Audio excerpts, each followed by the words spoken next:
Today's video is brought to us by Sonoran Desert Institute. If you're like most gun owners who like to repair and upgrade your own firearms, well, why not take that passion and turn it into a career? SDI is a distance learning institute, and all of the materials and tools are shipped directly to your door. They have classes on ballistics, gunsmithing, armorer's courses, and even drone classes. You can get your certificate or your degree and take that step now. Check out the link down below and in the pinned comment, sdi.edu. And thank you to the Sonoran Desert Institute for making today's video possible. Hey everybody, welcome back to the channel. I appreciate your time. Thank you for watching. Sorry, you're gonna hear some rain, tap dancing on the air conditioner in the window. It's one of those days here. Now I want to give you some information that piggybacks off of the victory I told you about in Firearms Policy Coalition's case, Vanderstock v. Garland, in which a federal U.S. District Court judge in Texas granted a preliminary injunction in part, saying, watch the video up above. I go through the case in detail, but he just eviscerates the ATF and their new frame receiver rule. Well, I also want to show you the other side of that coin, because it's keen for us to stay in the know with what's actually happening, especially if you live in some of these states where you might not think that your state is really pushing to remove the nation's firearms. Now, I say that because a group of 20 attorneys general joined forces in an amicus brief to try to sway Judge O'Connor to side with the rule, the ATF's final rule on frame and receivers. Now, I'm going to show it to you here on the screen. Now, this is the brief of the District of Columbia and the states of New Jersey, Pennsylvania, California, Colorado, Maryland, Massachusetts, Michigan, Minnesota, New York, North Carolina, Oregon, Rhode Island, Washington, and Wisconsin in support of Merrick Garland and the ATF. Now, they start out their brief by saying the District of Columbia and the states of New Jersey and Pennsylvania, on behalf of themselves, in the states of California, Colorado, Connecticut, Delaware, Hawaii, Illinois, Maine, Maryland, Massachusetts, Michigan, Minnesota, New York, North Carolina, Oregon, Rhode Island, Washington, and Wisconsin, collectively the amici states, file this brief as amici curiae in support of the Bureau of Alcohol, Tobacco, Firearms, and Explosives and its authority to enact the final rule at issue. See definition of frame or receiver and identification of firearms, and this is citing where you can find those definitions, which I went over in that video above. The amici states' dominant interest in preventing violence cannot be questioned. It is a matter of genuine local concern. Now, I'm going to pause right there before I move on, and I am going to ask you, can their dominant interest in preventing violence be called into question? I certainly think so. On screen is something that you may or may not remember that happened about 2 years ago, leading up to the elections in November for the president's election. And these same ass clowns from these same states were calling for people to burn the country down.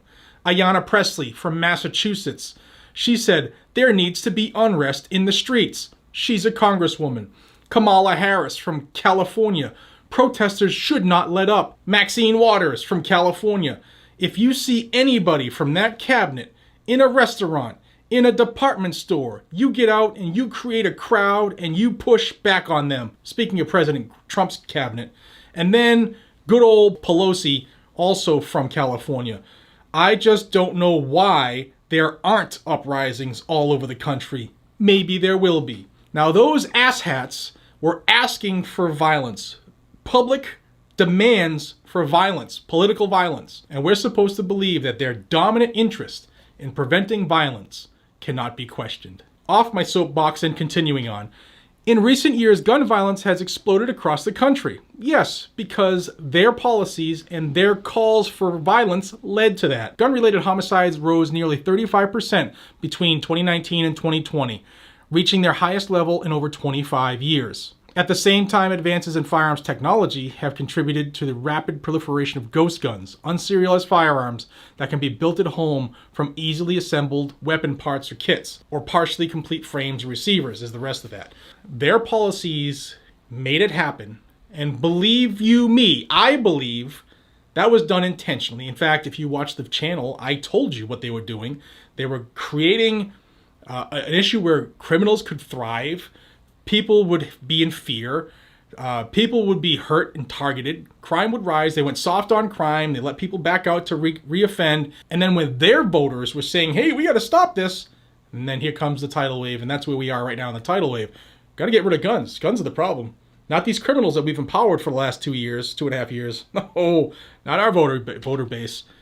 We need to take the guns and the tools away from the people who aren't doing this. I'm going to get to the summary of their argument because I got to get off this soapbox because I'm going to get fired up. 1. The final rule is consistent with the text, history, and purposes of the GCA. Well, that's funny because Clarence Thomas and the Supreme Court said text, history, and tradition. The final rule is not consistent with the text of the Second Amendment. Not at all. It's not consistent with the history of the nation around the time the Second Amendment was adopted. It was never stopped. It was never restricted, yet they're going to try to say, man, you know, it's part of the history of the Gun Control Act. Well, the country existed before 1968 there, guys. It really did. As the rule recognizes, readily assembled weapons, parts, kits, or partially complete frames or receivers are firearms under the statute's plain text. The history and context of the Act confirms this common sense interpretation. Congress enacted a broad scheme to regulate the interstate flow of firearms, and the rule ensures that the Act and similar state laws are not thwarted by advances in gun technology. 2. The final rule is a vital backstop for states' efforts to stem the flow of ghost guns and combat the violence that has resulted. In response to the recent influx of ghost guns, at least 14 jurisdictions have enacted their own laws regulating weapons, parts kits, and partially complete frames or receivers. But absent federal enforcement, the number of unserialized guns has proliferated, leaving in its wake a spike in crime and violence. The final rule serves a vital coordinating function consistent with the Gun Control Act that states cannot exercise on their own. First question. How do you know if anything is proliferated if they're not serialized? You don't know. They're just throwing that out there because the sheep will eat that up. Oh, there's got to be a ton of them. We're supposed to be afraid of these. They're called ghost guns. Ooh. Piss off.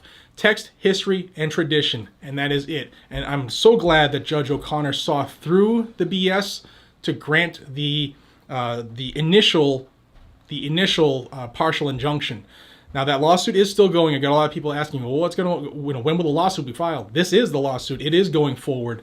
And so far we have a victory, but that victory only affects that one company that I told you about. Tactical Machining is the only one so far that the ATF cannot enforce the final rule on. I have a strong feeling, just based off of what I told you and what I read from the judge in that video above, that this is going to go our way. And the anti-gunners are scared pooless. They are scared because once this falls, the rest is coming down with it. Guys and gals, we need to get this information out. People need to know this because if people are asking questions when the information has already happened, like we've already got a small victory and people don't know about it, that's because we're not sharing the information. So please share the video. Help me get through the YouTube anti-gun algorithm. Like the video, share it, and subscribe. Those 3 things take you about 1.5 seconds to do, and it makes a huge difference in support of not just this channel, but any channel you watch. Subscribe, like, and share. And if you want to stay in the know when I put out new information, oftentimes several times a day, every single day, then hit the bell icon and turn it on to all notifications. And if you want to see who are the people in this anti-gun neighborhood here on this amicus brief who are trying to strip your rights, trying to get a court to strip the rights of the American people, these are the people on these 2 pages who back this document, who have signed their names to this document. So share this, guys, get it out there. I'm also going to ask you one more thing, selfishly, please check out Freedom Garage. It's my car review channel. It is kind of like my break away from this stress. It helps me stay sane. If you could go over there, if you like cars, please sub it up, and let's get that channel to grow a little bit so that I can continue to bring you cool cars. If you like cars, new cars, old cars, muscle cars, cool cars, expensive cars, they're all on that channel, and they're coming out. Tuesdays and Fridays is when I'm planning on putting stuff out, and I thank you for your consideration. Till we see each other again, be safe, stay vigilant, carry a gun to keep you, your friends, your family, your community safe. That's what the Second Amendment is for, and that's what these ass clowns fear the most, is not being able to push in and take control. See you in the next one. Take care.